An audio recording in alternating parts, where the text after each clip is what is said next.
So his question was, right now there is more pressure and expectation to show a positive and, for lack of a better term, happy appearance online. This is shown to cause higher level of anxiety in the youth of today and lead to all over less happiness. With the pursuit of external impressions of happiness, are we sacrificing actual happiness? So basically his question, I mean, you hear it a lot in the news, and there's all sorts of studies and all sorts of, shall I say, people weighing in on this on Reddit. You'll find it in forums and anywhere. Just in real life, I know at the station, people talk about it, and it's basically linking depression or, an overall lack of happiness to social media. Do you want to take a shot at the question first, or do you want, what are your thoughts on that? I like for you to start it up. You want me to start? Okay. I know. I want you to start it up. So I always thought a little bit. First off, I think the studies they're not skewed in a way, but do we know? Maybe it's just depressed people go use Facebook more, right? It's maybe that's the correlation. We don't necessarily, there's all these studies. I didn't go in depth on the studies. I didn't really read them all up, but maybe it's just the fact that depressed people use social media more, and the sadder you are, the more you'll tend to flock to social media. So if that's the case, then that means social media is not making you depressed or sad. It's just a different correlation between the two. But it's called social comparison, right? It's an issue, and it's basically you go online and you see pics of your friends. And they all have their happiest moments online, right? They have their biggest accomplishments and their happiest moment. They're pregnant, they're engaged, they're happy, they're on vacation, they're this and that, and you just kind of it gets you down.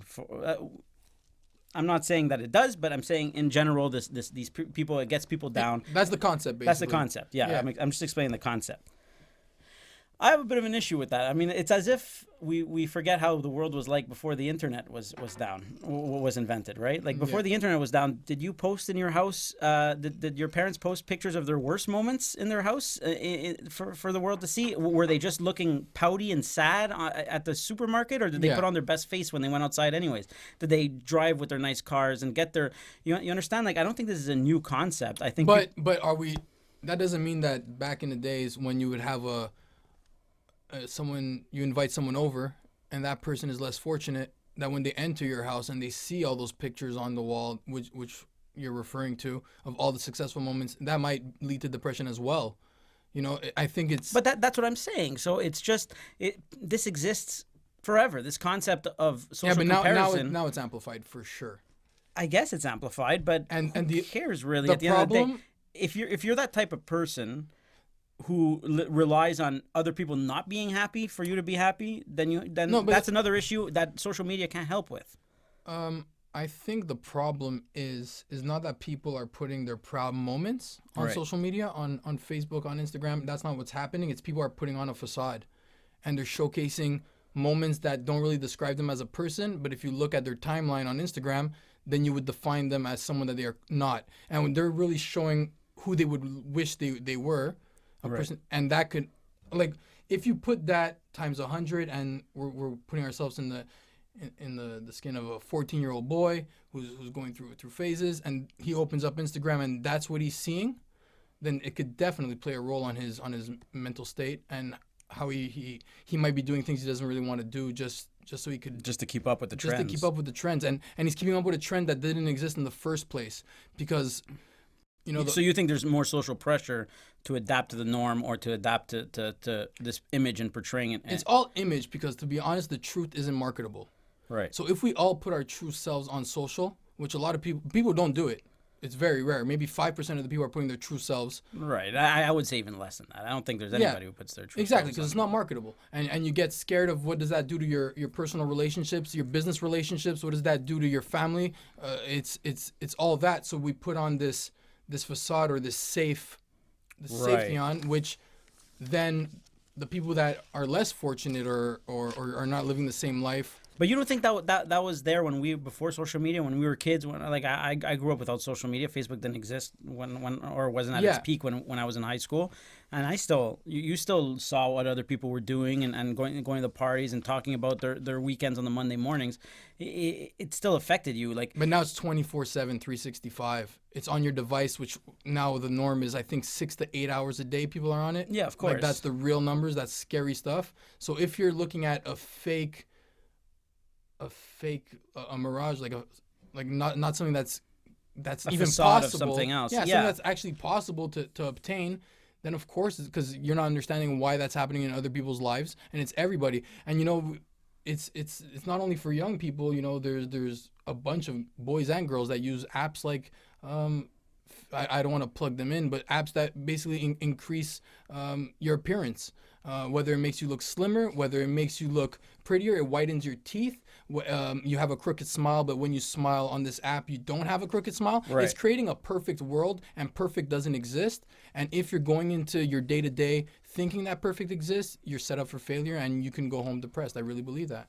I think. But you don't think that this is just. You see, the root of I believe the root of the question was is it causing the stress? And I think that the stress exists, and it just maybe amplifies it, right? Like at the end of the day, like you have to live your own life, and you can't look at what it's as old as the Bible, right? And there in the effing Bible, in the commandments, it's we're not gonna go into it's thy not covet the neighbor. It's the sin of it's a mortal sin, right? Envy and stuff like that. So it's been around forever. It's not a new concept that social media brought along. It's just maybe it amplified it a little bit. But at the end of the day, you're playing into it as well, because everybody, even let's say the depressed person, is also portraying a facade as well. So it comes down to like what do you think? Like I just think that social media has so many benefits, and I think that if we stop comparing, and I know it's human nature to compare yourself to the people that you surround yourself with, but it's such a good tool. And if you could just, when I look at people and when I use that like button, I genuinely am happy for that person. I actually like what they're doing with their lives. I actually like that picture. I don't like that picture. Yes, but you're coming from someone who's found themselves. Right. And you have to understand that there's people that are like 25 and younger. Yeah. That have no clue who they are yet. You know what I compare it to?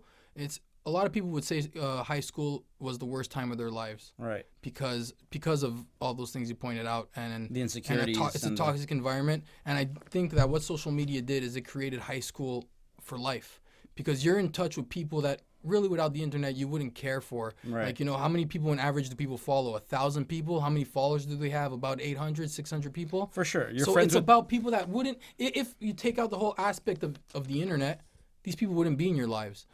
Right, but then maybe that's on us to just cut those people off. You trim your Facebook list. Like I'm friends on Facebook with people that I haven't spoken to since maybe grade 7 or grade 6. Yeah. Where I'm seeing updates on their lives, which positive or negative. Yeah.